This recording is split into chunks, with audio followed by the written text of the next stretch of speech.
Welcome. My name is Jesse McKee. I'm the head of digital strategy at 221A for those that I haven't met yet.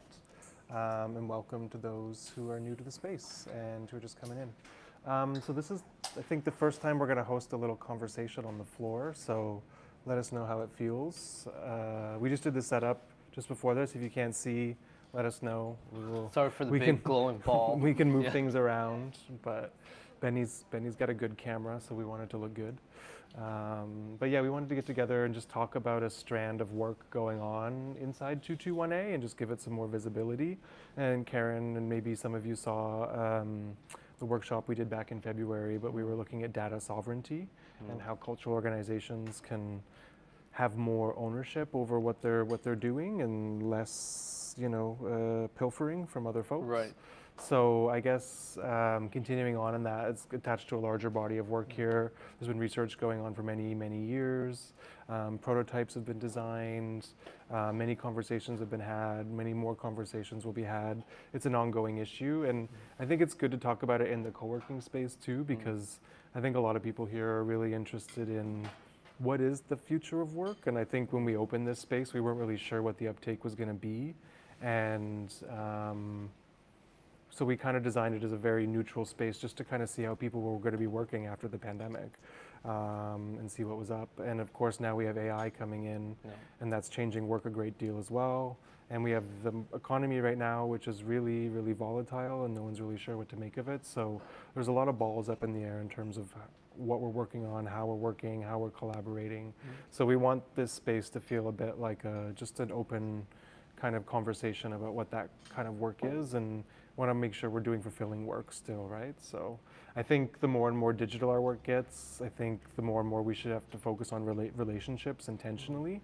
That's where I come from, and especially, I think if we're going to be using AI in our work, like it's going to be saving us time. Like I'm already getting like certain contracts from service providers or lawyers who say like, we're going to be using AI, but we're going to bill you at this less rate because it's going to take a lot less time. And it's like, well, what are we going to be doing with all this more time that we have? And I think it should go towards the relationships that make our work possible and the communities that make our work possible, and putting work into those to make sure they're healthy and sustainable.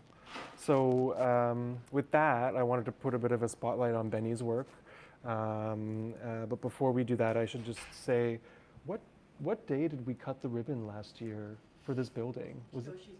Was it May 14th? That's what I remember. I think it was May 14th. So it's like literally almost like a year to today that we cut the ribbon and welcome people here for the first time. I just remember it was So we can celebrate that a little bit. It's been like a year, and welcome to 825. Yeah. When did the first tenants move in? Studio tenants were earlier. September. But the ribbon, Yeah, and then this space only opened really in, soft opened in maybe March, and then hard opened in May. That's cool. So 1 year in this space. Yeah. Yeah, exactly. And it's gotten much more warmer and more art and Slowly, bulletin there's another board. artwork going up tomorrow. Really? We didn't get it in time for this thing. Yeah, there's Going more up artwork tomorrow. coming. Right. There's more artwork coming throughout the coming months too, in the space that we're working on. And for the folks that, this is going to be broadcasted, but for the folks that don't know about 221A, maybe it'd be good to get an overview. Yeah, so at 221A, we're an artist-led organization. We've been around for many years, almost 20 years. And this is our most recent building, but we've got probably about 9 of them across the city of Vancouver, where there's different artist studios, there's art galleries, there's small cultural businesses, there's community gathering spaces, education projects that take place in our spaces.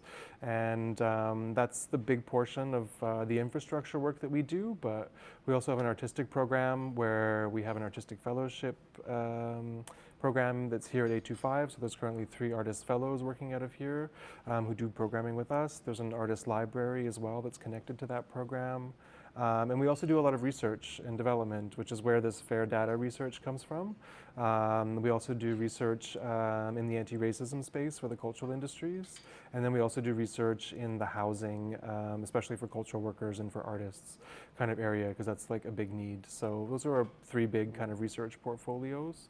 And on the fair data piece, I mean, I can just say that that's what I'm really focused on and have been over the past couple of years. And just wanted to show this diagram to kind of show the things that I'm thinking about, because I think the fair data space is going to be a really big part of what comes next online, and being able to provide, if you're a creator or if you're a specialist or if you're a writer that has a very specific knowledge, that's going to be very important in the future, because right now we have AI models that are very general. It's kind of like crap in, crap out is what they say. But as the crap gets more and more refined and it's less crap and it's more professional product, then the outputs will be very, very specific and very, very tailored.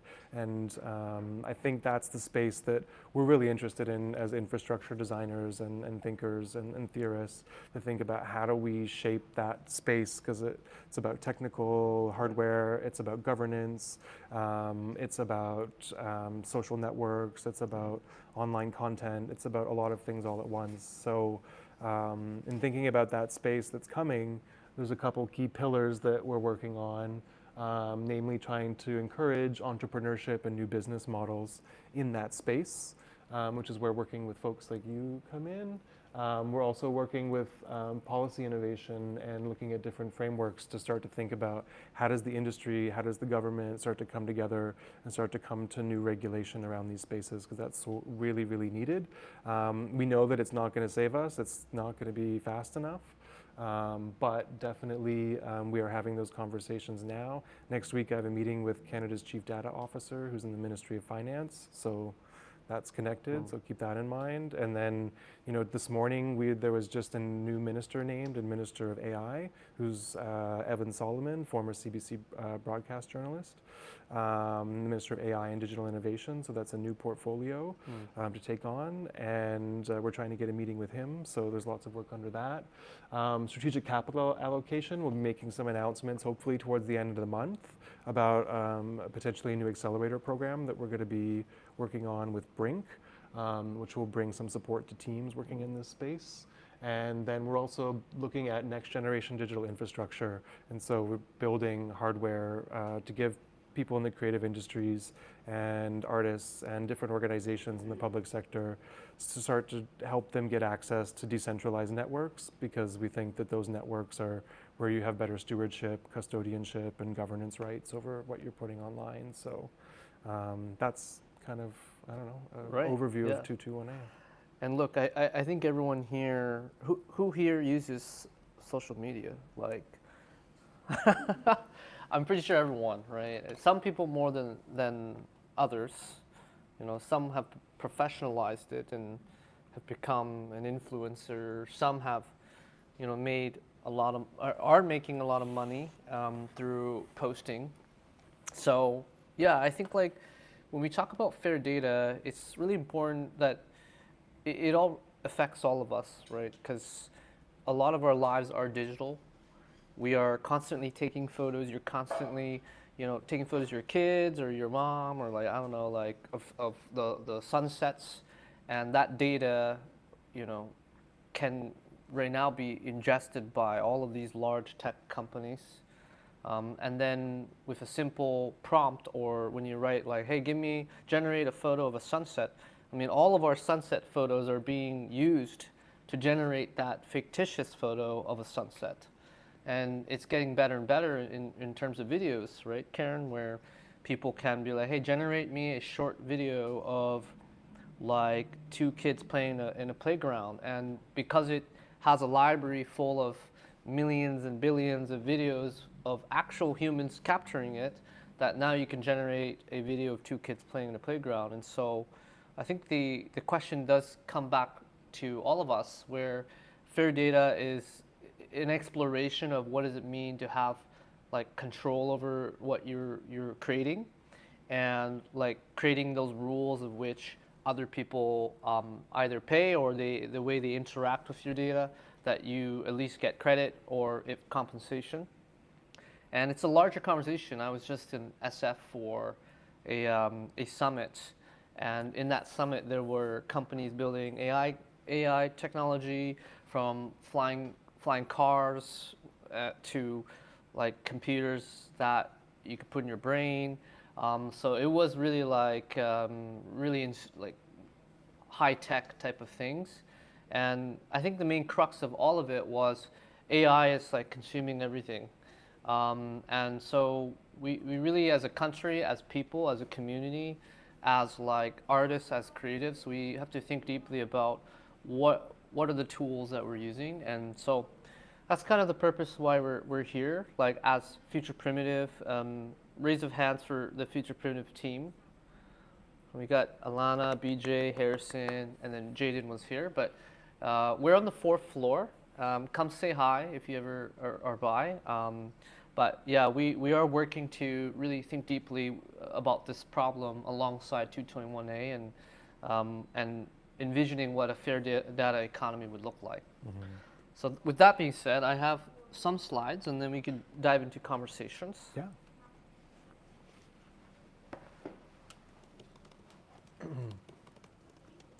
Just gonna sit over here.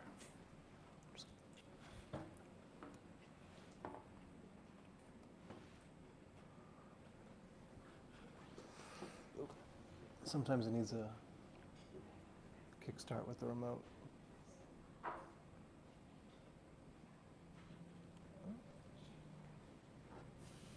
Where's the down button? There we go. Oh. Okay, You want to sit there, Jesse? No, go for it. Oh, okay. Cool. Cool. I think you guys could all see the slides, right?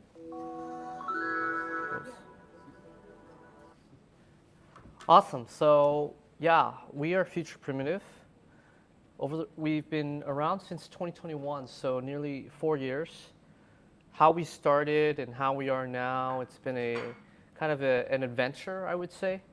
We've explored many different things and built many different things, but right now we're really focused on a project called PERMA, which is short for permanent. Alongside, I've been filming a lot of things, obviously you can see here, so maybe one day we'll have like a documentary or something. But yeah, I'm the CEO of Future Primitive. Jaden, who was here, he left, he's the CTO. And we are primarily based in Vancouver, but we have team members in New York City and LA. And we focus a lot in art and culture R&D, streetwear, lifestyle brands, protocol, internet development, consumer apps, and even like security audits. So we're kind of in this like weird intersection of like nerdy internet people intersecting with like streetwear.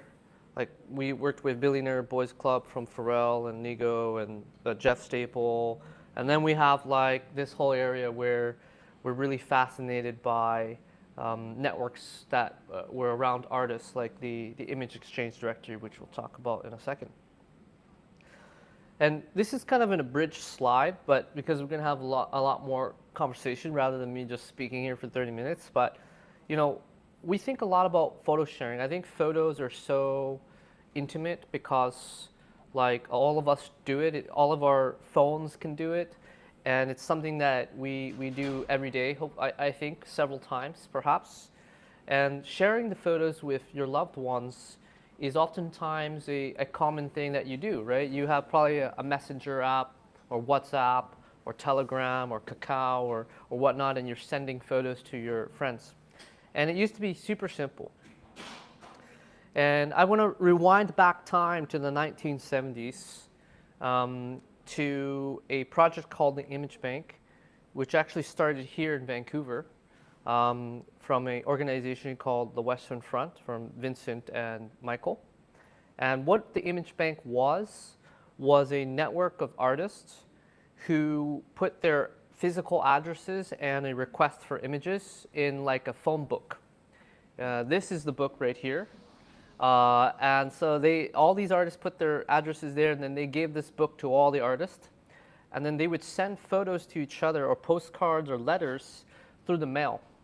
And so this happened in a span of around a decade of photo exchanging, and people really built friendships. And even the University UBC, the Belkin Gallery, they have the archive of which you can see a lot of these photos and letters that were shared. And I think there's something special about receiving a postcard. It feels like physical, it feels intimate, it feels like someone really thought about you. Nowadays, if you received memes from your friends on IG, like, yeah, it's fun, but it's not like a postcard. And then we kind of like, skipping ahead, we kind of had the first iPhones, and apps like Instagram kind of came into the purview. And in the very beginning, Instagram was pretty much this simple idea of take a photo, who cares what it looks like, and add 1 or 2, 3 filters, and then just send it, right? And it was a way for you to connect, share your perspectives. But somewhere along the line, as the users kind of grew and these platforms became huge, this way of connecting with friends started to become a big business. And I think we all know, like Twitch, IG, TikTok, there's so many of Facebook. They became like giants, and were making hundreds and billions of dollars, and influencer culture, TikTok houses, all of these things started to prop up. And we, as nerds as we are, thinking about social networks, we really think about like, not all the bells and whistles, but boil it down to like what we call a social graph. A social graph is essentially like how people are adding each other in a social network, right? So take, for example, this is Facebook in the early 2000s. If you've used Facebook, it was very simple. You filled in your interest, you put in the clubs that you were a part of, and then you added your friends. So this is kind of what this is, right? You add your friends, and then you can post on your friend's wall, and you can say, hey, Jesse, how's it going? Like, how you doing? And then Jesse would go to my wall and write, like, yeah, I'm doing good, Like, that's what social networks were. And then social graphs started to grow where you could join groups. You could join like, hey, this is the developer coding JavaScript group. This is the beach volleyball group. And when you join these communities, you get to see all the posts relating to those communities. So now you're kind of like growing beyond your friends. You're expanding that, right?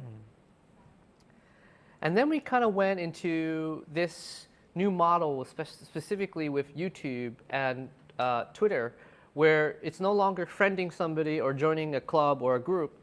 You're now following and subscribing, right? And so now you as a person can have millions of followers, and when they follow you, they get all your content, right? Or subscribers. And then adding on top, now we're getting to more present day, right? Where a lot of our feeds are this mix and match of like your friend's firstborn child, or like your uncle's like going to like a concert, mixed with like some random person you don't know who is throwing a party in Vancouver. So we start to get recommended posts slotted in between all of our personal things. And then came TikTok, where they kind of like looked at the graph completely differently, where they're like, you know what? Doesn't matter if you have friends, doesn't matter what groups you or communities you want to join. We're just going to start serving you videos, like food videos, funny videos, animal videos, like educational videos. And the longer you stare at the video, or if you click the like button, then they know, okay, it seems like you like food videos, so we're going to give you more food videos. And then if you follow the person, sure, that's good. You'll get more. If you don't, doesn't matter. We'll just keep serving you food videos. And that really changed the game. And we all know TikTok has become a multi-billion-dollar company here. And that's kind of just taking you through this history of like how these social graphs, the nuts and bolts of how these social networks work. So now we get to what we're kind of exploring with perma. And it's this idea of like, we wanted to do away with the feed, because the problem with social media is this idea of like a doom scrolling, right? Where you can sit there on your bed, or like you're waking up and you just keep doing this action nonstop, right? And it's not great. I mean, it's the whole point of that is to keep your attention there and like spend hours on these apps. And so when we designed perma, which is a new form of social network, is like, well, what if we gave you an inbox, just like email, and your inbox is where you receive photos. And you only receive photos if the other person sent it to you. Once you see all the photos, then you're done. And so that's kind of like one section of what perma does is the inbox, and you get the photos. And how it actually works is if people are sending cat photos, dog photos, and we have this concept of threads. So how threads work is like, let's say I take a picture of my dog. I don't have a dog, but I made that up. But if I took a picture of a dog, and let's say Alana over there was walking down the street and took a picture of a dog, we've built a way where then we can connect the two people who actually really enjoy or at least visibly likes capturing photos of dogs. So if you like taking pictures of sunsets, you actually meet other people who like taking pictures of sunsets. And so, complications aside, that is essentially what we want to do, is connect humans together through the exchange of photos. And that actually brings us back to that 1970 period of super simple, where here's a photo, I want to send it to you, you get it, you send me a photo. And we think there's something special about that exchange. On top of that, the other thing I wanted to talk about is something that's happening before our eyes. We talked about this feed that has all this content that forces us to scroll, right? Well, on the topic of fair data, we have more AI models. Like the amount of AI models, if you use ChatGPT, you use Claude, you use all these other ones, right? They're getting more affordable, and they're easier to access. And the amount of, I don't know if you guys have the same perspective, but when's the last time you saw a photo or video on social media and you're like, is this fake? Is this real? It's getting better and better, and like we are starting to see, like imagine in a few years, the social media feed is gonna be full of generative content. You can't even tell if this is actually a photo of a politician or is this photo of a celebrity eating spaghetti or not, right? Like it could just be made up. And with this, you start to question, like, can we actually build actual human connections with one another? Or are we just looking at a bunch of, like, what I call, like, derivative slop or AI-generated content? And the really sad thing is that, revenues for these giants are actually going up. I'm sure you've seen the last trend of the Ghibli yourself, right? Where you type in ChatGPT, like, hey, or give it a photo, and you're like, make this Ghibli style. So I don't know about you, but my feed was full of Ghibli style in that 1 week, right? And the interesting thing is all the Ghibli photos had so many likes, so many reshares, so many retweets or whatever. And so if you think about it from the big tech standpoint, they actually like it because that means more attention, more engagement. That means more advertising. So they're not going to stop this AI generative wave. They actually want it to happen. And as people, as humans who are sitting here, what we all really want is just to make new friends and build connections. And we're getting into an environment where if we think about the next few years, it's going to be really, really hard, let alone the economics as a creator, as a designer. Like, what if people can just generate your work, right? So we're getting near to the end. We as a team, Future Primitive, on the 4th floor, we kind of study social networks surgically. We kind of like get really nerdy about it. And if you put a social network into a centrifuge, which is an instrument that separates liquids, we kind of get like these 8 building blocks. I won't get into any of these. You definitely find us. We're happy to chat about it. But every social network, once you boil it down, it's actually all 8, it's all of these 8. And what we're doing as a team on the 4th floor is investigating one by one each section, and then asking these hard questions of like, what does it mean to have ownership? What does it mean to give control back? And so we think we found the right mixture of all 8 of these blocks for the actual usage of photo exchanging. So that's where perma comes in. And so the way to think about perma is we are like an alternative to IG or Snapchat. We're deliberately pushing for no AI generated content. You take the photo in real time. There's no uploads. There's no feeds. There's no followers. And there's no hidden algorithms that rank your content. And all you really do is you capture a photo, you forward it, or people discard the photo.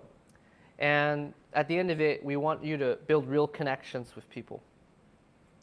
So here's a video that actually Alana worked on. Alana, the designer here. So yeah, this is what it looks like. You capture a photo, and then you can write a note, and then you forward it. And when you forward it to people, they receive it in their inbox, and this is your profile. So you can actually scan through this timeline of like all the things you've captured.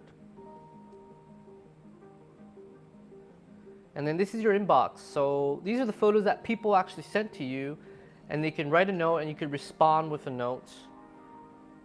And then you can forward it to more people. And it's like this like really fun way of almost like sending a postcard and forwarding it to other people.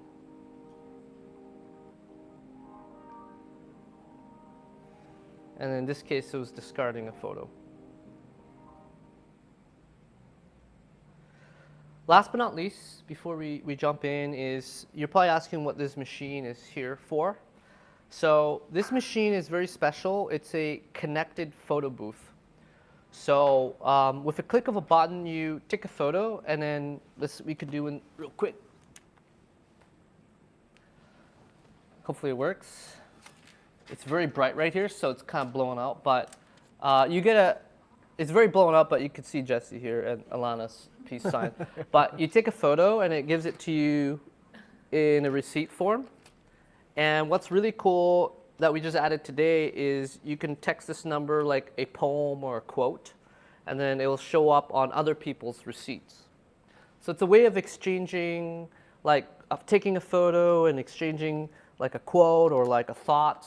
And the idea is to kind of like, again, connect people with the medium of photo. And we really do believe that physical things still matter. So we actually have 20 of these machines in New York.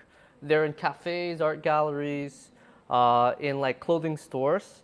And we have one here. So lucky, for Vancouver and for folks here, we're going to leave it here. And we're actually building 100 more that will go to LA and more into New York and eventually expand to international. And this is going to be, when the app is ready, it's going to be your way into this perma network. We want to be deliberate in who joins. We don't want bots. We don't want like random people. We want people who actually care about this cause to come up to a box, go to a cafe, and then take a photo with a friend or yourself. So yeah, that's kind of perma in a nutshell. Cool. Thanks, Benny.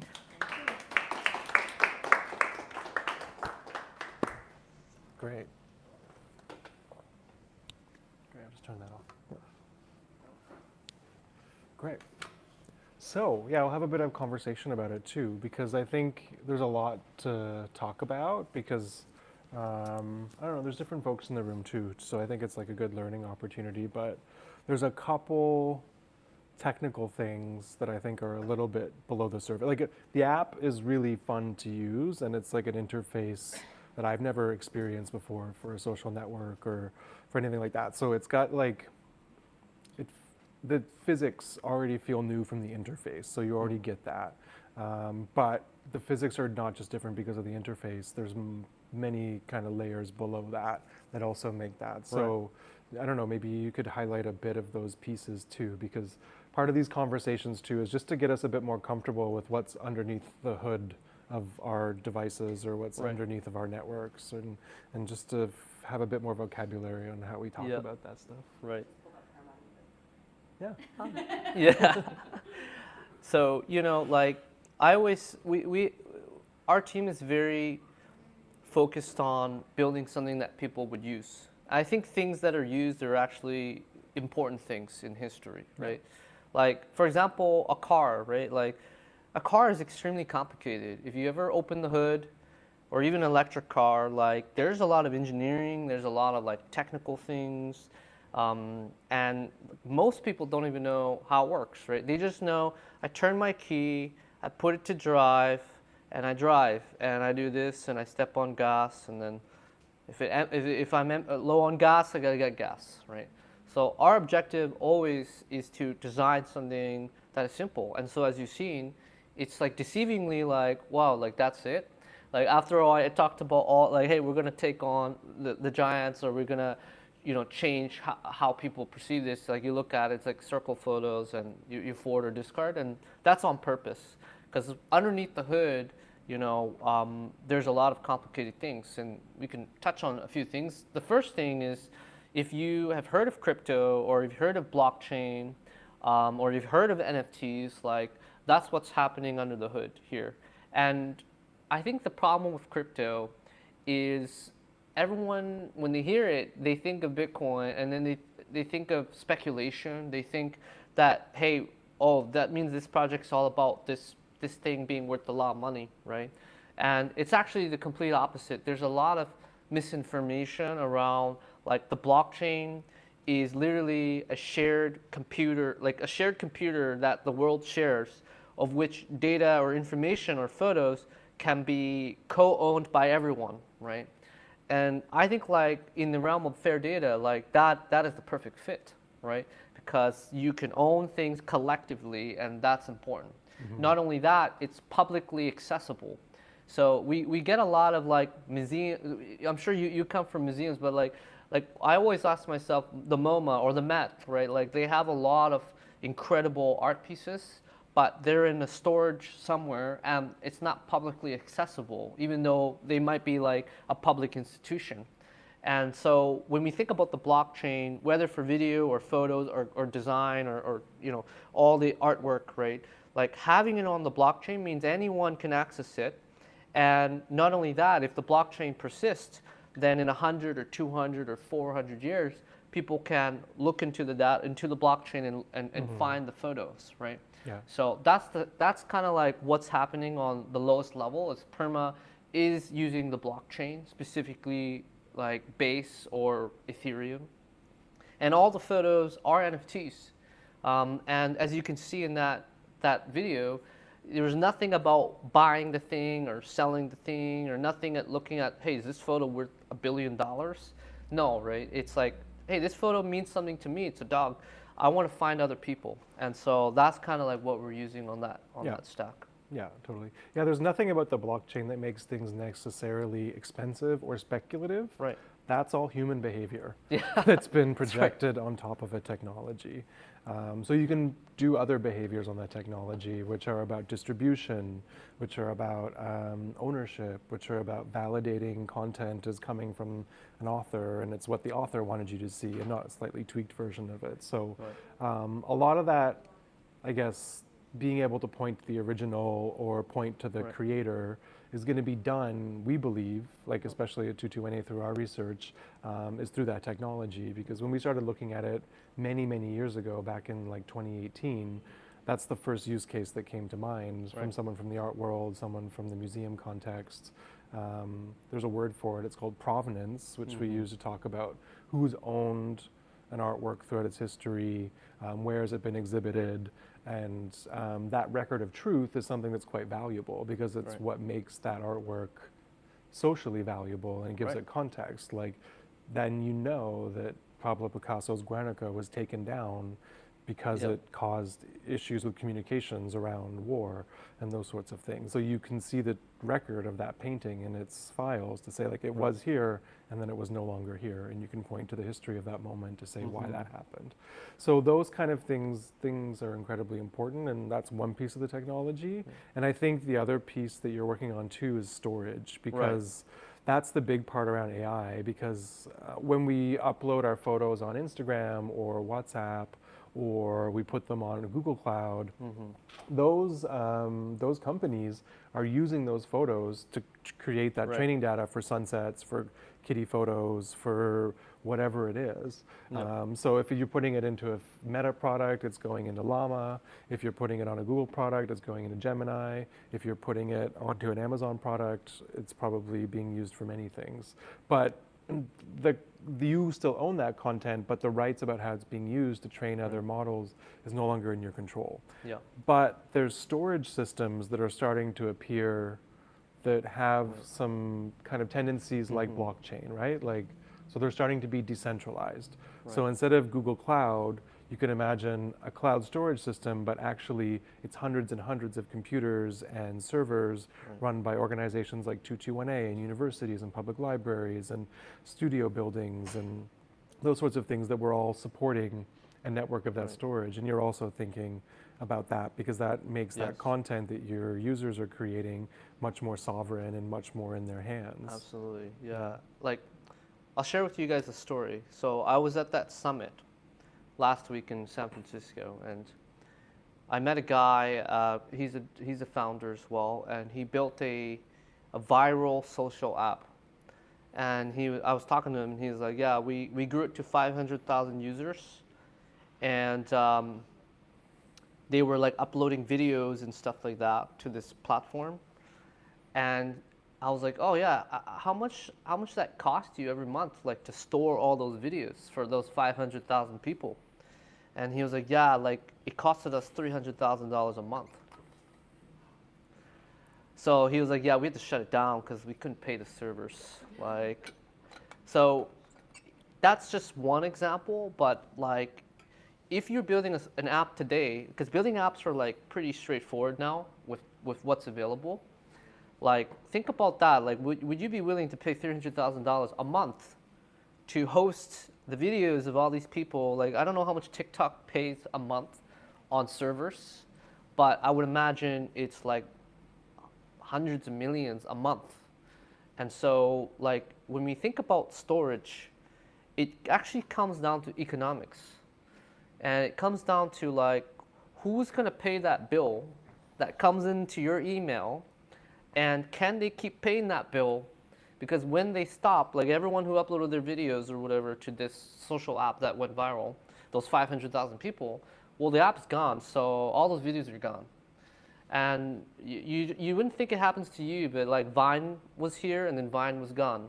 TikTok was on the verge of getting shut down and then it's kind of floating here. I don't know. They want to sell it to somebody, right? So like if our life is in the form of photos and videos and we are using these platforms and it's free because they make ad dollars, but when the economics don't balance, so like, are they making enough money to pay for the server costs? If not, then who's going to fork the bill?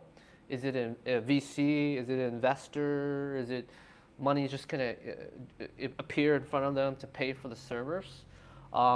Likely not. And so we have to, when we think about fair data, we have to think about economics and we have to think about ways to store things that doesn't require a single person to pay the bill. Mm-hmm. How can we split the payment of the bill or in a way where each one of us maybe pays a little bit, right? Like, I think an analogy to this is I think we all live in a home or an apartment, or, you know, we live in a place, hopefully, not on the street, but if that's the case, acceptable. But if you have your own place, I'm sure you have a little closet or a little area that you store things in your own home.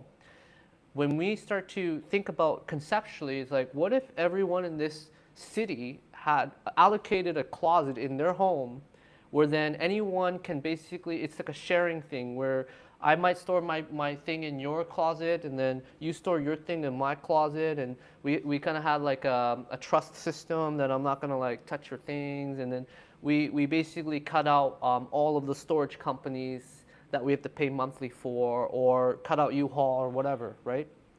And that's how to think about decentralized storage, is can we collaborate with a network of millions of people where then we all store each other's photos or videos so that there isn't a single person that has to pay that $300,000 bill at every month.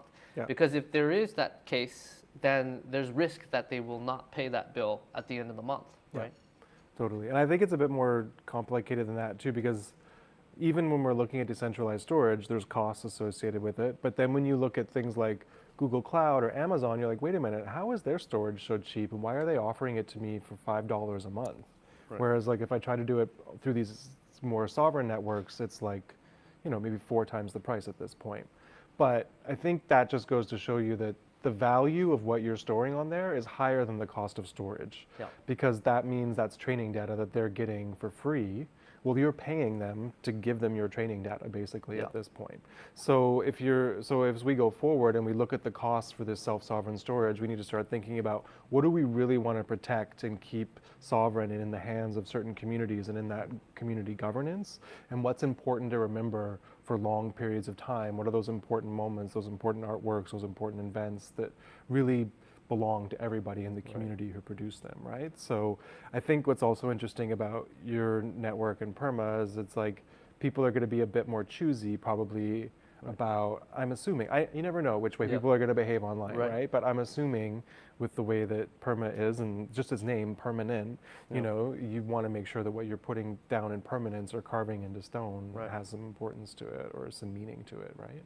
Yeah, and I think this topic comes back in like all the time, like not just the digital sense, but physical too. Like the Hudson Bay Company, you know, they had an archive, I think, in Winnipeg or something, and like there was conversations of like, well, they're liquidating, so who's gonna buy this? Should they sell it to a private or like the government? Like, and that archive is older than the country itself. So like, it is important. It's important for public ownership and like who's paying for it and can it be accessible, and like that's the way we think about this problem of shared storage, shared economics, where if we all pay a little bit, we could make this last for a very long time. And so, yeah, I mean, I think this is, in our opinion, the way to go if we want something to last. Yeah. Great. I think we can leave it there and just open it up and see if there's any questions or any feedback or curiosity about perma. I have a question. Thank you. Yeah. I'm very new here. I just joined. Do you want to give me your mic, Jess? Weeks ago. Yeah. Give it- Do you want to talk into the Just mic? hold it. Yeah. Oh, I can there's just the hold it mic. for you. Okay. Yeah. No, it's fine. You can I just will speak. hold it. Okay. No, no. So yeah, I'm an animation director. I work in animation industry, and this whole thing with AI is like it's a topic everywhere we go. Now I'm teaching also. Oh, what should we teach students now? But my question, it's very interesting. My question was like, how do you make those friends? Because you said there are people randomly there, like when you turn on your AirPlay or something, that random people pops up around you, or you actually find people and kind of have them in your network. Because as those with iPhone, we have this kind of iCloud has this kind of shared photo, shared album thingy built into it. So my question was that, like, how because connection is something that I really interested in as well. My project for kids is about connection, and I think that's the most important. There's I don't know if you guys know this educator, the British educator, forgot his name. He said, the real power is within people, and connecting people is the key to this power. And I really love this quote. I forgot his name.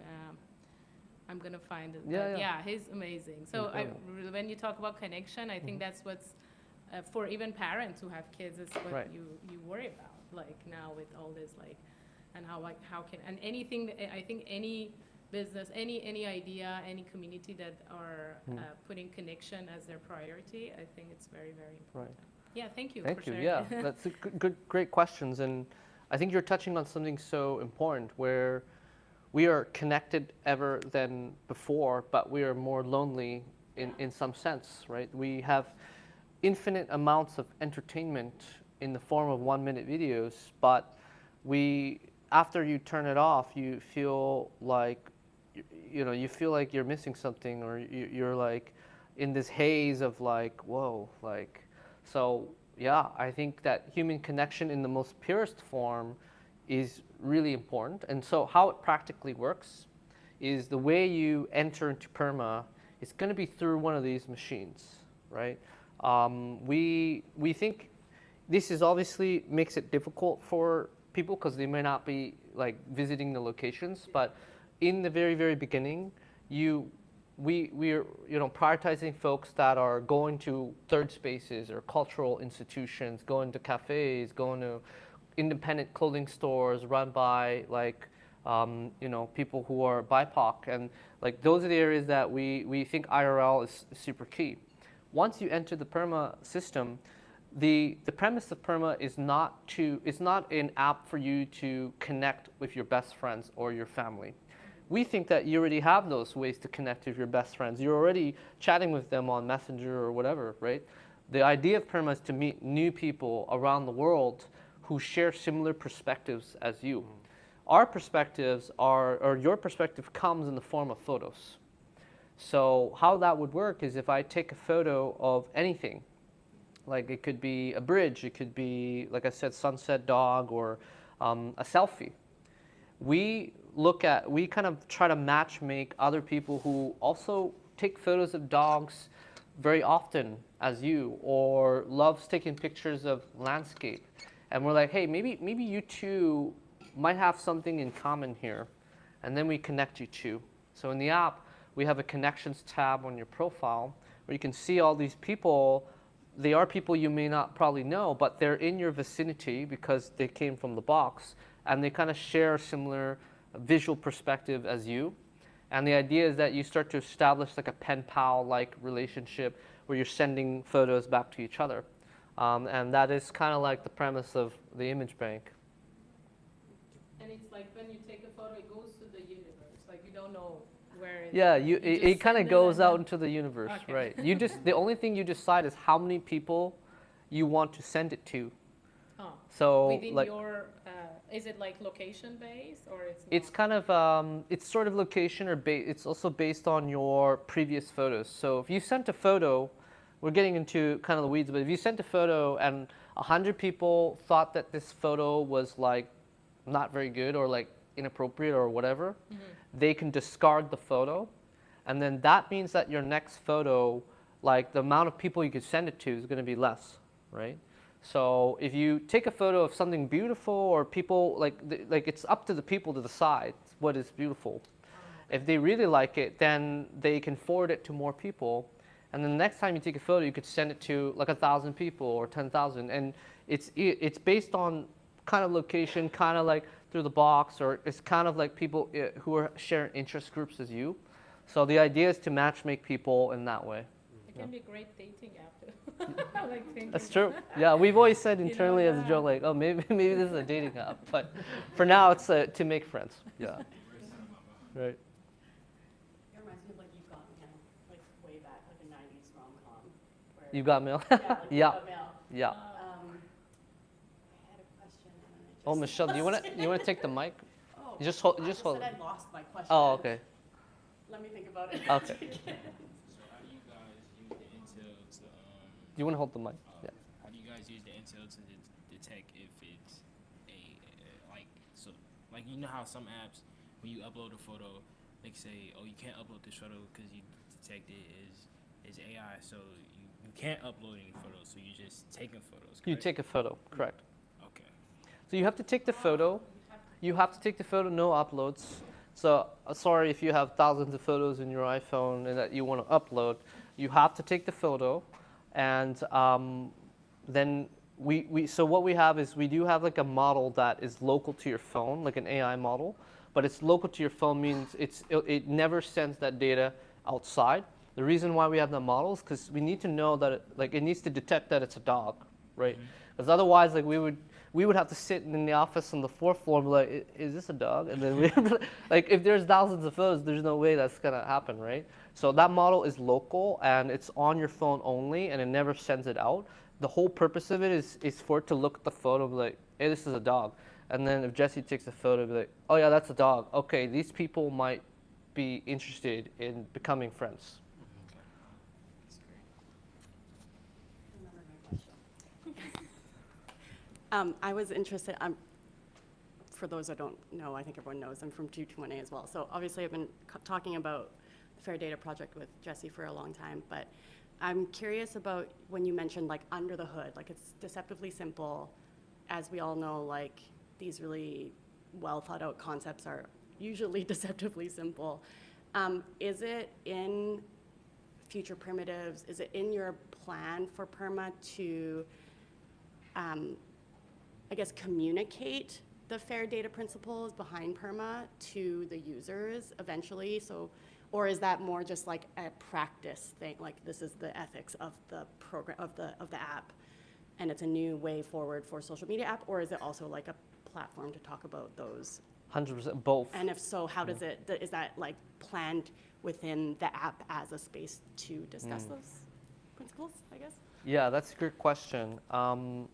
Like we do right now in the app, it does not have an educational area for fair data.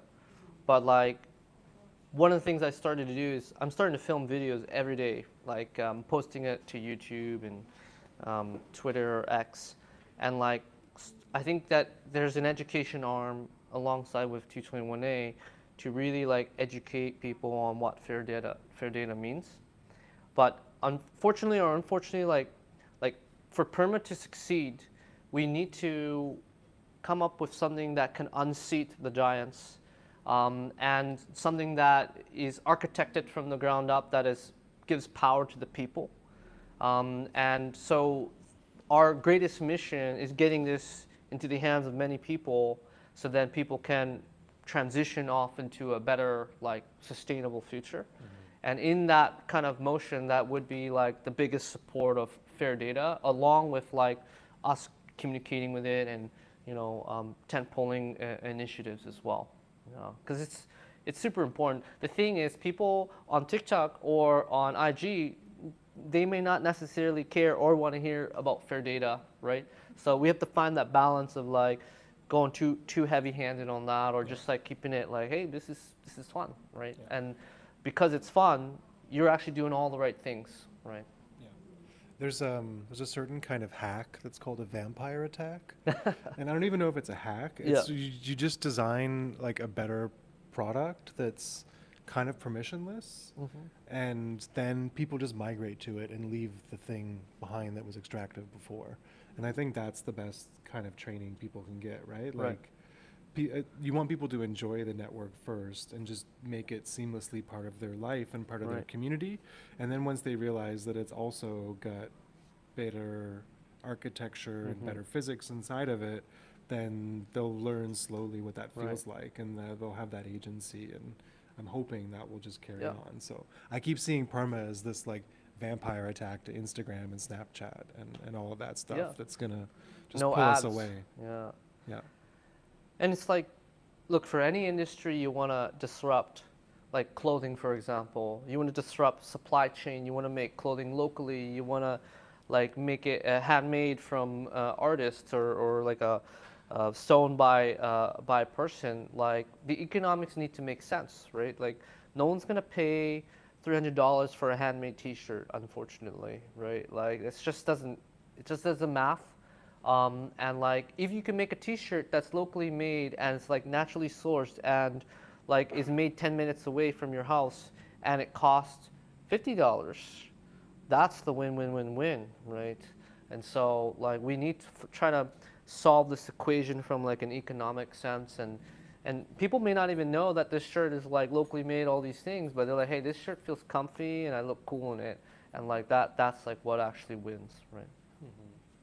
So I have a question. So you know, TikTok is a way for content creators to connect with other people and get them up in a sense. Okay, so say I like streetwear, I like fashion. So say if I was using the app, right, and could the app, not saying profit, but could it get people, like you were saying, like what if Pharrell uses the app?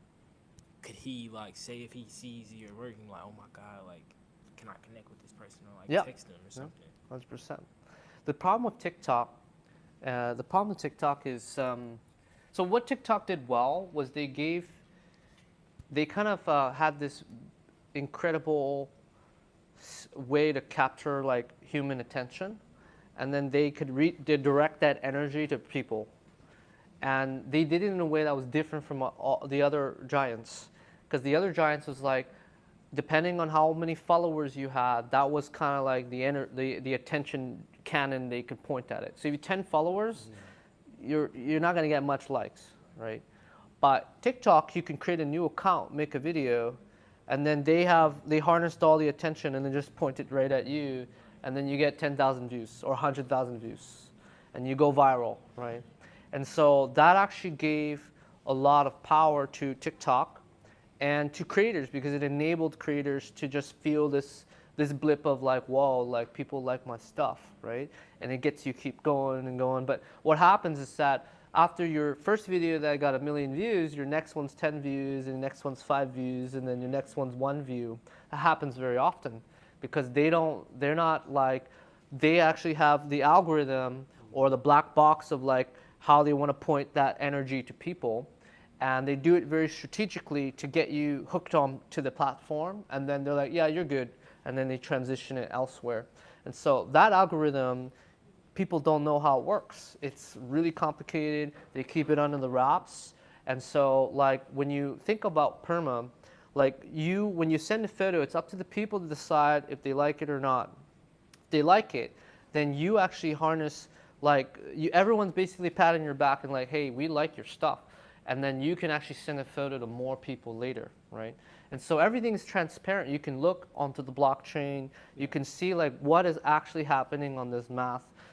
You can trace it back to, years and years and be like, oh, what happened to my account? Right now on TikTok, you cannot do any of that, right? And they'll never tell you that. And so that's kind of the problem with how they're pointing that cannon, right? Yeah, I liked when you first started talking about that kind of network physics and how it would change the influencer game or the celebrity game, which is basically like if someone's shilling like a crappy product or something that doesn't quite match with what content they produce usually, then people are just going to automatically discard that on perma, and it's not going to like continue to seek your attention, right? So it kind of like makes sure that what people are putting out there is pretty authentic and has like a strong signal behind it. So crappy products are things that, like, say for like on TikTok, how people, on TikTok Shop, right? So you got TikTok Shop, they pay people to post their products, and the products are crappy. It's not good. Even if you put the reviews, TikTok will never take it down. So on Prima, if I'm saying it correctly, when you post it and like this, people are like, this product is terrible, it won't see less people. They don't have as much range. Okay, so that's great.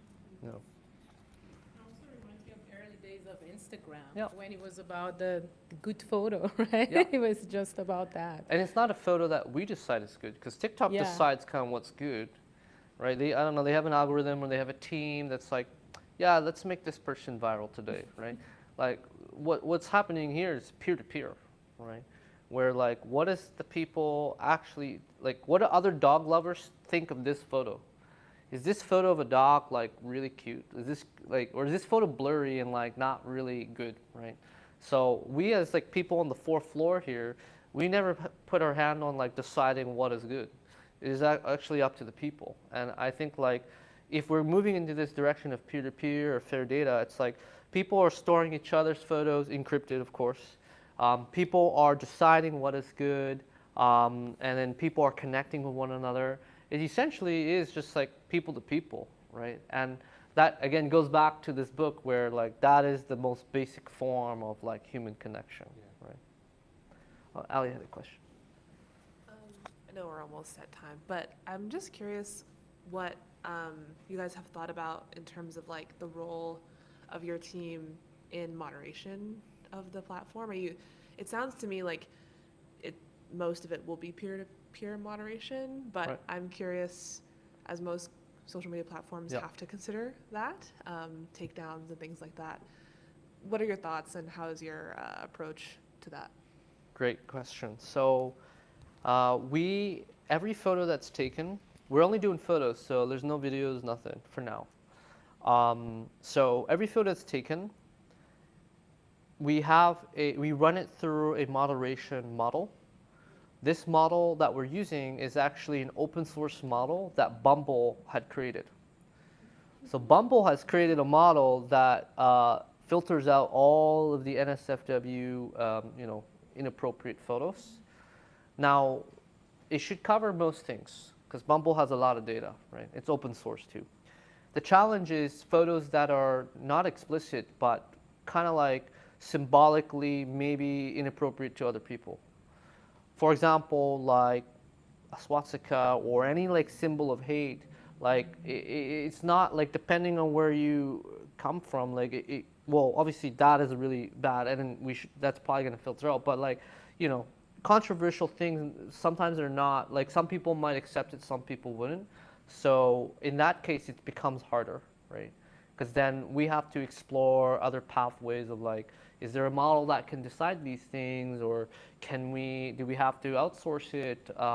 So that's where it gets tricky, right? But because we're doing a few things that's important. Every photo, we actually use the blockchain to verify that it was taken by a human. So because there's no uploads, we actually know it's like this is from the iPhone of Jesse, and Jesse, we know he owns this iPhone, and he took this photo. And it's a permanent photo, so it's forever tied to his profile. Yeah. So if you take a photo of something really like weird, like we know, like Jesse, what's going on? Like, why are you taking these? So there's like a social pressure thing as well, and then technically we can track that it's from an actual phone. Yeah. So that should deter like people if people want to send weird things or things that are not classified as appropriate. Like I think they should go to the encrypted chats like Signal or like whatever, like Telegram. But like perma it's in the name, it's permanent. So like you kind of have to think a little bit more about like what you want to make as permanent, and it will be tied to your identity as well, right? Yeah. Yeah, I think a lot with this, which is very different with decentralized networks, is they operate a lot on reputational stakes, and you do have identity. Some people can choose to be anonymous in there, but in a lot of decentralized communities, there are people who will claim their own identity, and that identity follows them wherever they go because it's traceable, because things are permanent when you put them on the blockchain, right? So it's a big shift from going from Web 2, everybody in the room is anonymous, let's say whatever hateful, horrible thing comes to mind and not worry about the consequences. Well, actually in this version of the internet that's being built by people like you, there's changes the script completely on that. Right. So those kinds of behaviors just are less and less possible because those users are easier to weed out, and communities will form themselves to protect themselves from users like that as well. And if it passes through all those gates, then it'll be up to everyone to discard the photo. And then through discarding the photo, they get kind of like their reach shrinks, right? So they cannot send photos to a lot more people. So that's kind of how we think. And look, it's not 100%, right? Like when this gets really big with hundreds of millions of photos, like it's going to be very challenging of what is actually like subjectively inappropriate. But we're trying our best to combat that as well. That's why moderation is actually one of the building blocks of the social network, because like it has to be paid attention to. Yeah. Cool. All right. Thanks, everybody. We can leave it there. Finish up the snacks, please. I keep thinking about my favorites, the candied pomelo. I'm going for that as soon as we wrap. Awesome. Oh, yeah. Yes. Yeah. Everyone just go ahead and use the photo booth, too.